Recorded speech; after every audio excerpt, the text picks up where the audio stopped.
Passons au sous-point B2. Le passif désigne l'ensemble des ressources qui ont permis de réaliser l'actif. Vous comprenez? L'origine des actifs, ce sont des passifs. On désigne le passif comme l'ensemble des dettes. Oui, bien sûr, dans la mesure où plusieurs dettes reviennent de l'extérieur. Voilà.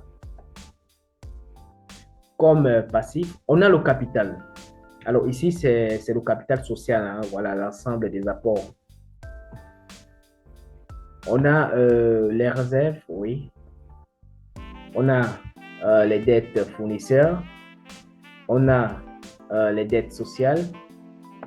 On a également au niveau du passif, la trésorerie. Voilà, on peut avoir les découvertes par exemple. Bien, les éléments du passif sont classés par ordre d'exigibilité décroissante. Alors, vous voyez ici entre parenthèses, priorité de remboursement. L'exigibilité renvoie à une dette arrivée à son terme, arrivée à échéance. Bien sûr, on parle aussi des créances exigibles, mais comme nous sommes dans le cadre du passif, nous savons que le passif, c'est l'ensemble des dettes. Pourquoi on parle d'exigibilité décroissante?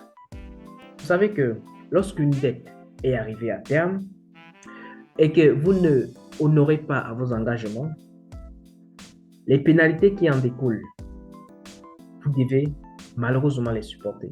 Vous supportez une double peine.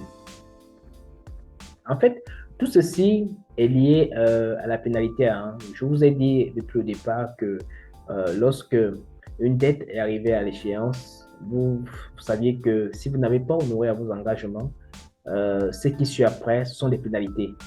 Et au niveau de la trésorerie du passif, par exemple, les pénalités, parfois, c'est seconde après seconde. Donc, chaque seconde qui passe est très précieux. La première des choses, c'est d'abord apurer la trésorerie du passif. On cède les biens. La priorité, c'est d'abord apurer la trésorerie du passif. Ensuite, on prend le passif circulant. Une fois qu'on a terminé avec le passif circulant, on prend les dettes financières. Et là, maintenant, nous sommes au niveau des ressources stables. Nous avons des dettes à long terme. Voilà, nous avons des dettes à long terme. Vous voyez qu'au niveau des ressources stables, il n'y a pas une grande pression. Ce qu'on peut retenir en ce qui concerne l'ordre de classement des éléments du passif sur l'exigibilité décroissante, nous avons au niveau du passif des dettes à long terme et des dettes à court terme. Lorsque un contrat arrive à son terme, comme nous l'avons rappelé tout au départ, il y a des pénalités qui s'en suivent.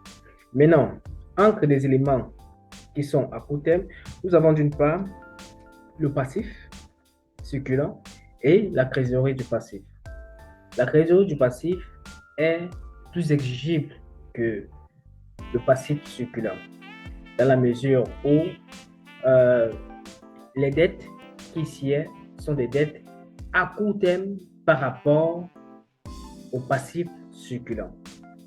Et donc, du coup, cela engendre des pénalités à grande vitesse. Lorsque on décide de vendre une entreprise, on sait des éléments de l'actif pour notamment désintéresser les éléments du passif en fonction, bien sûr, de la priorité de remboursement. La notion de priorité de remboursement se repose non seulement sur l'échéance, mais surtout sur l'accroissement des pénalités. Et l'ordre d'exigibilité décroissant va du plus exigible au moins exigible. Le plus exigible dans le passif circulant, c'est la trésorerie du passif. Après la trésorerie du passif, nous avons le passif circulant. Après le passif circulant, nous avons les dettes financières. Après les dettes financières, nous avons les capitaux propres. Ce sont les propriétaires de l'entreprise. Ce sont eux qui sont remboursés en dernière position. C'est pourquoi on parle d'exigibilité décroissante, c'est-à-dire du plus grand au plus petit, du plus exigible au moins exigible.